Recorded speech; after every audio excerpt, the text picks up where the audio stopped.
السلام علیکم ورحمۃ اللہ وبرکاتہ۔ ناظرین، استقبال ہے فکر و خبر اسٹوڈیو میں، میں رضوان احمد ندوی ملکی اور عالمی اہم اور خاص خبروں کے ساتھ۔ تو ناظرین، بڑھتے ہیں خبروں کی تفصیلات کی طرف۔ کینیڈا اور ہندوستان کے مابین کشیدگی بڑھتی جا رہی ہے۔ گزشتہ روز کینیڈا کے وزیر اعظم نے پارلیمنٹ میں ہندوستان پر سنگین الزام عائد کر دیا تھا کہ کینیڈا میں خالصتان حامی ہردیپ سنگھ کے قتل میں ہندوستان کا ہاتھ ہو سکتا ہے، اور انہوں نے اس معاملے کی تحقیقات کا بھی اعلان کیا تھا اور ہندوستان پر بھی زور دیا تھا کہ وہ اس معاملے کی تہہ تک پہنچنے کے لیے کینیڈا کے ساتھ تعاون کرے، اور کینیڈا نے ایک ہندوستانی اہلکار کو بھی ملک چھوڑنے کو کہہ دیا تھا۔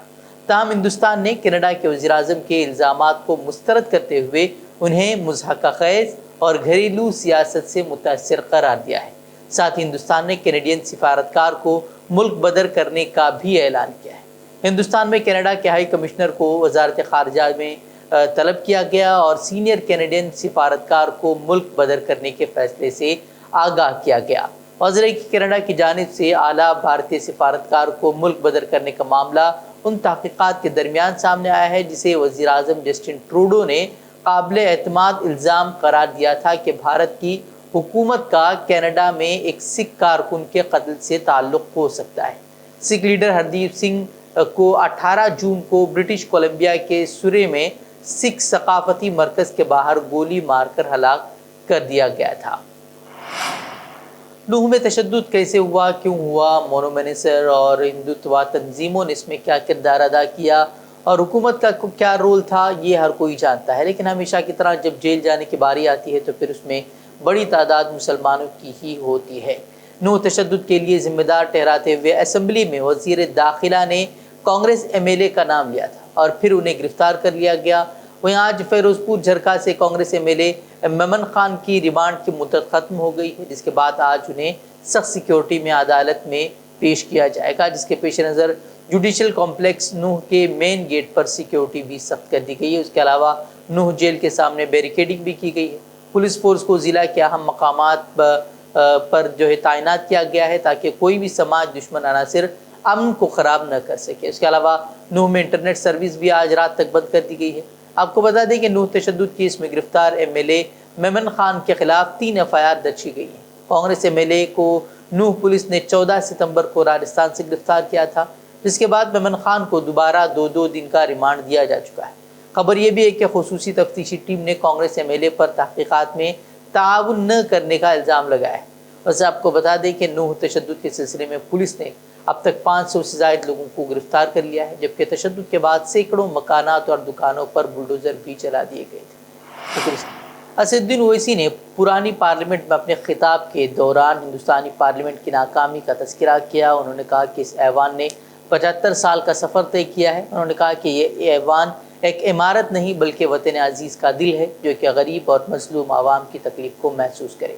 اس دوران انہوں نے 15 مثالیں پیش کی اور کئی مسلم مخالف قوانین جو اس پارلیمنٹ میں منظور کیے گئے اس کا تذکرہ کیا۔ ساتھ ہی سکھوں کی نسل کشی، کشمیری، دلت اور مسلمانوں کے ساتھ ہو رہے مظالم کو بھی یاد کیا اور پارلیمنٹ میں مسلمانوں کی گھٹتی نمائندگی پر بھی بات کی۔ اویسی نے بابری مسجد کی شہادت کا معاملہ بھی دہرایا اور اویسی نے کہا کہ پارلیمنٹ کی نئی عمارت میں جانے کا کوئی فائدہ نہیں ہے اگر اس وقت کی حکومت آئین کی ایمانداری سے پیروی نہیں کرتی۔ آپ کے سامنے 15 مثالیں پیش کروں گا جہاں پر اس ایوان نے اپنی ناکامی کا ثبوت پیش کیا۔ ایک اس وقت جب دلی کی سڑکوں پر سکھوں کا نسل کشی کی جا رہی تھی، ایک اس وقت جب 6 دسمبر کو بابری مسجد کی شہادت ہوئی،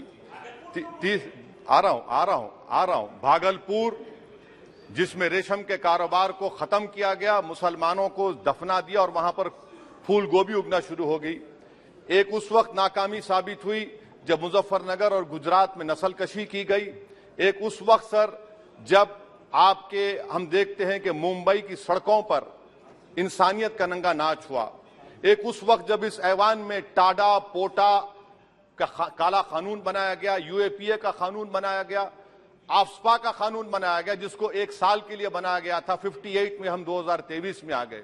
ایک اس وقت ناکامی ثابت ہوئی جناب جب ہم دیکھ رہے ہیں کہ آج یہ جو دل ہے بھارت کا دل ہے، یہ ہندوستان کا، انڈیا کا دل ہے، آج غریبوں میں، مظلوموں میں، مسلمانوں میں، کشمیر کی عوام میں، دلتوں میں، آدیواسیوں میں اس ایوان کی محبت اور اعتماد ختم ہو رہا ہے، کم ہو رہا ہے۔